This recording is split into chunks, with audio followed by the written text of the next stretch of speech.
નમસ્કાર દર્શક મિત્રો, હું છું જયકુમાર. આપ જોઈ રહ્યા છો તુફાન એક્સપ્રેસ ન્યૂઝ ચેનલ. સુરતમાં કાપોદ્રા પોલીસે મોબાઈલ સ્નેચિંગ તથા રાત્રિના સમયે ઘરમાં સૂતેલા લોકોના મોબાઈલ ચોરી કરતી ગેંગને ઝડપી પાડી હતી.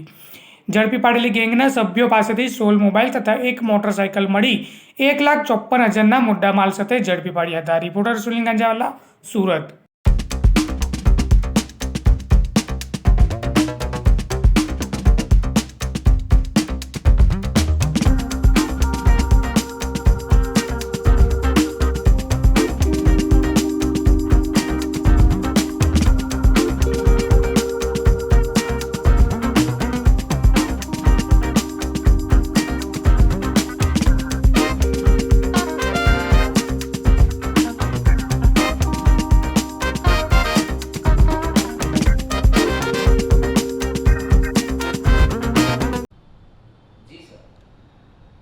હાલમાં મોબાઈલ સ્નેચિંગ તથા ચેઇન સ્નેચિંગના ગુનાઓ વધી રહેલ હોય, જે અનુસંધાને મહેરબાન પોલીસ કમિશનર સાહેબ શ્રી અજય તોમર સાહેબ તથા અધિક પોલીસ કમિશનર શ્રી માલ સાહેબ તથા ડીસીપી ઝોન 1 ભક્તિ ઠાકર સાહેબ નાઓએ આપેલ સૂચના અને માર્ગદર્શન હેઠળ કાપોદ્રા પોલીસ સ્ટેશનના પીઆઈ શ્રી એમબી વાછાણી સાહેબ તથા કારગિલ બીટના પીએસઆઈ શ્રી પીજી ડાવરા તથા તેઓના સ્ટાફના માણસોને પોતાના અંગત બાતમીદારોથી બાતમી હકીકત મળેલ, જે અનુસંધાને કાપોદ્રા પોસ્ટે વિસ્તારમાંથી કુલ 5 આરોપીઓની તેઓએ અટકાયત કરેલ, જે પૈકી એક આરોપી જુવેનાઇલ છે અને તેઓ પાસેથી કુલ 16 મોબાઈલ અને એક મોટરસાઇકલ કબજે કરવામાં આવેલ છે.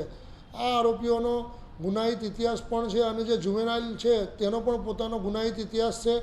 આ આરોપીઓ મોબાઈલના સ્નેચિંગ તથા ચેઇન સ્નેચિંગ તેમજ ઘર જો ખુલ્લા હોય તો ઘરમાં પ્રવેશ કરી અને મોબાઈલ ચોરીની ટેવ ધરાવતા હોય તેઓ વિરુદ્ધ ધોરણસરની તપાસ હાલમાં ચાલુ છે.